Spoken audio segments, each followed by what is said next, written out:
iqlab, huruful iqlab, ito naman ang huruful idgham, silang lahat. Pero ito ay bigun na, ito ang bilagun na.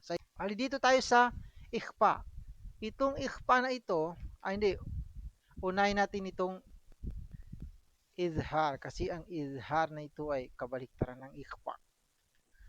Ang ito na mga ito, kapag babangga sila dito sa kahit saan sa ito na mga ito, ay yan yung alam na alam ng mga beginner yan. Alam na alam nila bigkasin. Siyempre, bigkasin mo sila ng maayos ang ending nila na nun.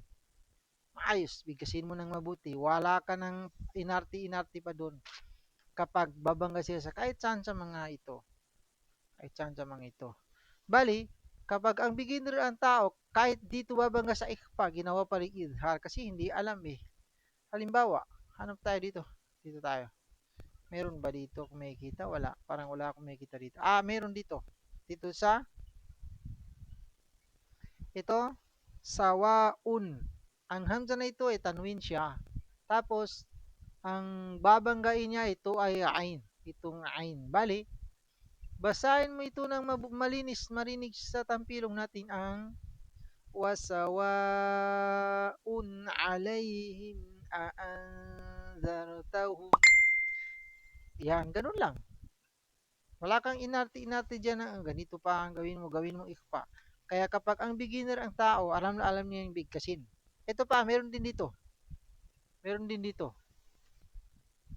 Wa kulla shay'in ahsaynahu fi imamim mubin. Ito, tanwin din siya, bumangga ng hamza. Alif man o hamza, pareho lang yan eh. Hamza. Kaya yan. In. Diretso ka sabihin mo na in. Wa kulla shay'in ahsayna.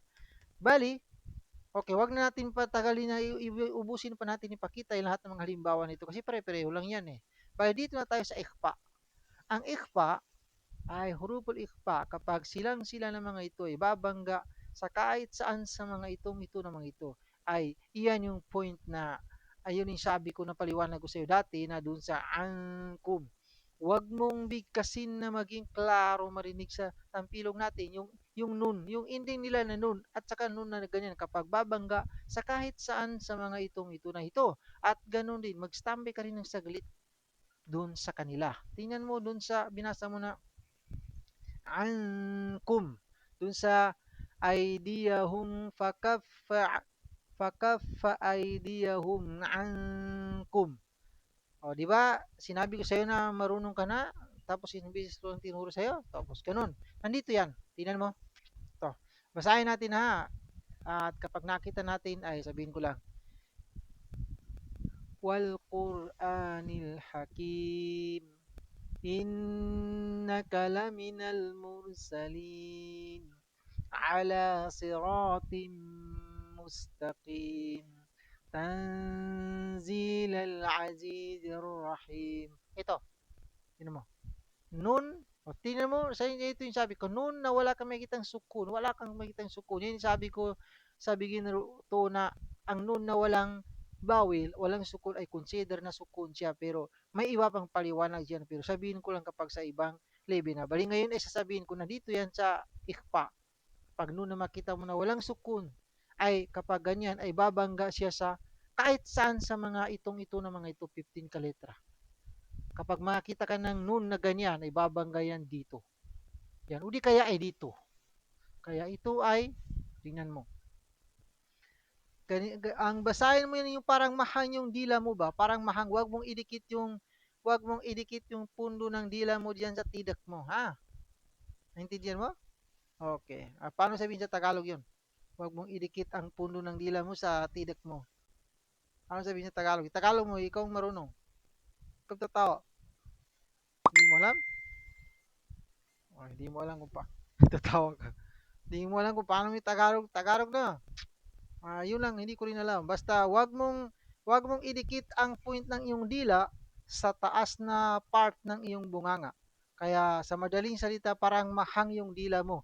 Parang mahang yung puno ng dila mo, yung point ng dila mo sa pagbigas mo ito ng tan tan tanzilal azizir rahim. Ganon. Okay? Dagdagan natin para makita mo. Meron naman dito. O, nun din. Bumangga ng zal. Nandito. Hmm. Kanina, ito zay. Ngayon, ay zal na naman. O, tingnan mo. Saan ba yun? Litun, litun, litundira. Kapag idikit mo yung dila mo sa taas na part ng iyong bunganga, ay magiging, marinig mo ay litun, litundira, litundira. Dito naman ay tan, tanzila. Ay hindi ganon. Kapag sabihin mo ito na tanzila, ay dumikit yung dila mo. Kaya kapag beginner ka, ay talagang sabihin mo talaga na tanzila. Gawin mong izhar kasi nga hindi mo alam. Okay? Kailangan litundira unzira qauman ma unzira. O, nandito naman. Unzira. Laqad haqqal qawlu ala aktharihim fahum la yu'minun. Inna ja'alna fi a'naqihim aghlalan fahiya. Ito, tanwin naman na bumangga ng fa. Yan. Aghlalan fahiya. Kapag sinabi yung aghlalan, ay dumikit yung dila mo.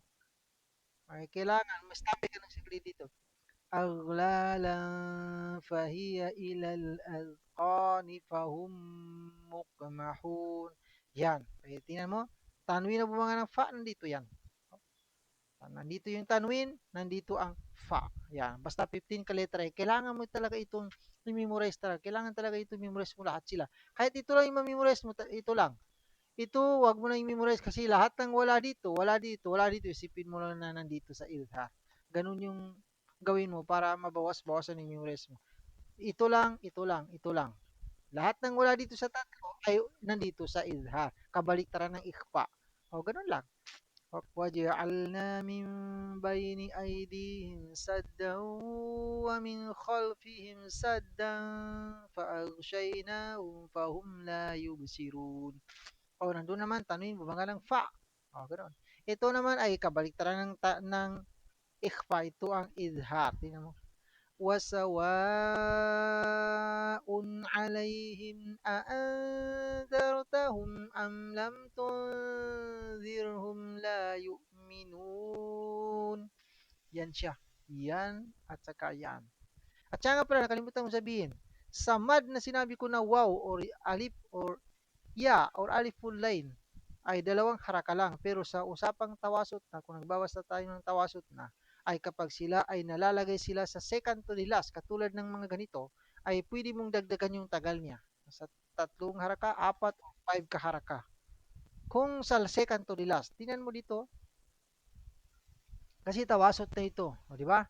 وَمِنْ خَلْفِهِمْ سَدًّا فَأَغْشَيْنَاهُمْ فَهُمْ لَا يُبْصِرُونَ.